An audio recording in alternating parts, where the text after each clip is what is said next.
Hi guys, നമുക്കിന്നൊരു ചട്നി ഉണ്ടാക്കാമെന്ന് കരുതിയാണ് ഞാന്. മാമ്പഴ ചട്നി. എല്ലാം നമ്മൾ മാങ്ങ വെച്ച്, പച്ചമാങ്ങ വെച്ച് ചട്നി ഉണ്ടാക്കും. ഞാനിന്ന് മാമ്പഴം വെച്ചിട്ട് ചട്നി ഉണ്ടാക്കാമെന്ന് കരുതിയാണ്. അതിനുവേണ്ടി ഞാൻ എടുത്തേക്കുന്നത് നമ്മുടെ പഴുത്ത മൂവാണ്ടൻ മാമ്പഴമാണ്. ഞങ്ങളുടെ ഇവിടെയൊക്കെ മൂവാണ്ടൻ പഴം എന്നാ പറയുന്നത്. ഇതിനെന്തുവാന്ന് എനിക്കറിയത്തില്ല. മൂവാണ്ടൻ പഴം എന്ന് ലുലുവിലെ കണ്ട് അവിടെ എഴുതി വെച്ചിട്ടുണ്ടായിരുന്നു. മേടിച്ച് തിന്നപ്പോൾ അതേ ടേസ്റ്റ് തന്നെ, നല്ല മാങ്ങയായിരുന്നു. അത് മേടിച്ചപ്പോൾ ഞാൻ ഓർത്തെന്നാ ഒരു ചട്നി ഉണ്ടാക്കാമല്ലോ എന്ന് കരുതിയാണ്. അപ്പൊ നമുക്ക് എങ്ങനെയാ മാമ്പഴ ചട്നി ഉണ്ടാക്കുന്നതെന്ന് നോക്കാം. അതിനായിട്ട് നമുക്ക് ആദ്യം ഈ മാമ്പഴം എല്ലാം തൊലിയെല്ലാം ചെത്തിയിട്ട് ഇതിന്റെ പൾപ്പ് മാത്രം എടുത്ത് നമുക്ക് മിക്സി ജാറിനകത്തിട്ടൊന്ന് അടിച്ചെടുക്കാം. ആദ്യം നമുക്ക് അത് ചെയ്യാം. നമുക്കിതൊന്ന് തോല് ചെത്തിയെടുക്കാമേ. കഴുകിയ മാമ്പഴമായിരുന്നു.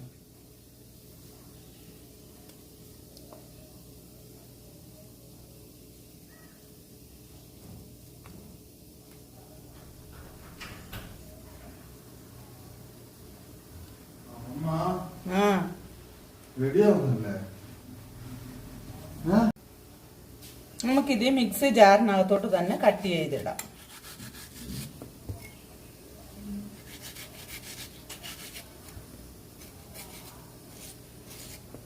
മമ്മി കുളിക്കുന്നില്ലേ? മമ്മി കുളിച്ചില്ലേ?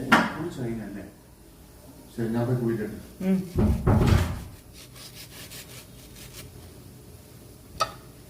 ഒന്നുകൂടെ ഒന്ന് ചെറുതാക്കാം.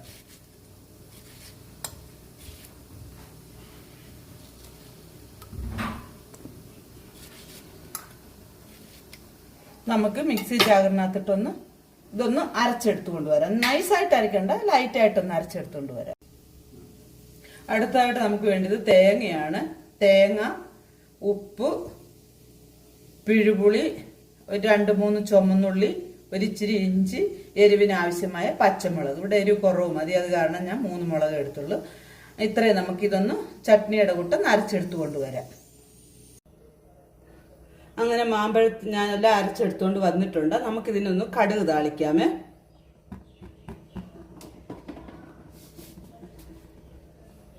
ഒരു വറുക്കാൻ ആവശ്യമായ എണ്ണ ഒഴിച്ചിട്ടുണ്ട് ഞാൻ. അതിനകത്തോട്ട് നമുക്ക് ഇച്ചിരി കടുക് ഇട്ട് കൊടുക്കാം. സിമ്മിൽ വയ്ക്കാം. ചുമന്നുള്ളി അരിഞ്ഞത്, ഉണക്കമുളക് ഒന്ന് മൂക്കട്ടെ.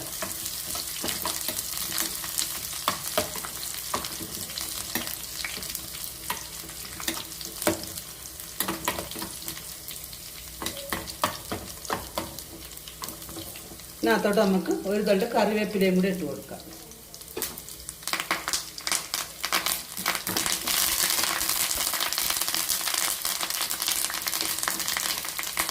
ഒക്കെ മൂത്ത് വന്നിട്ടുണ്ട്. നമുക്ക് ഇതിനകത്തോട്ട് നമ്മൾ അരച്ചു വെച്ച തേങ്ങ അത് നമുക്ക് ചേർത്ത് കൊടുക്കാം.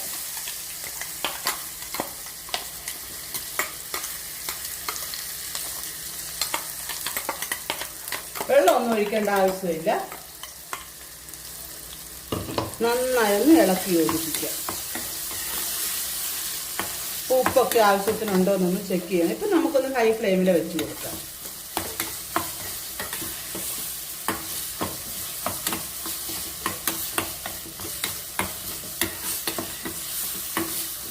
ഇനി നമുക്ക് ഇതിനകത്തോട്ട് നമ്മൾ അരച്ചു വെച്ച മാമ്പഴം അതും കൂടെ ചേർത്ത് കൊടുക്കാം. ഇതിനകത്തോട്ട് നമ്മൾ മാമ്പഴ പൾപ്പ് അതും കൂടെ ചേർത്ത് കൊടുക്കാം. നമുക്ക്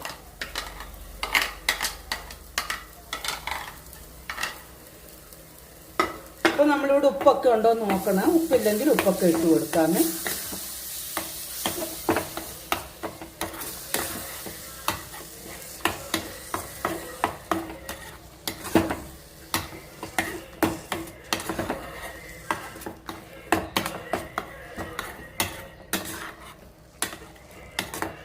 ഉപ്പ് നോക്കാം.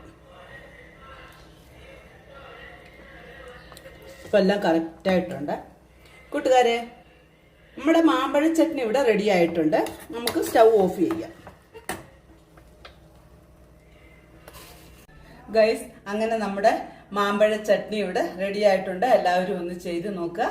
റെസിപ്പി ഇഷ്ടമായാൽ ലൈക്ക് ചെയ്യുക, ഷെയർ ചെയ്യുക, സബ്സ്ക്രൈബ് ചെയ്യുക, സപ്പോർട്ട് ചെയ്യുക. വീണ്ടും ഒരു നല്ല റെസിപ്പിയുമായി വീണ്ടും കാണാം. Bye bye.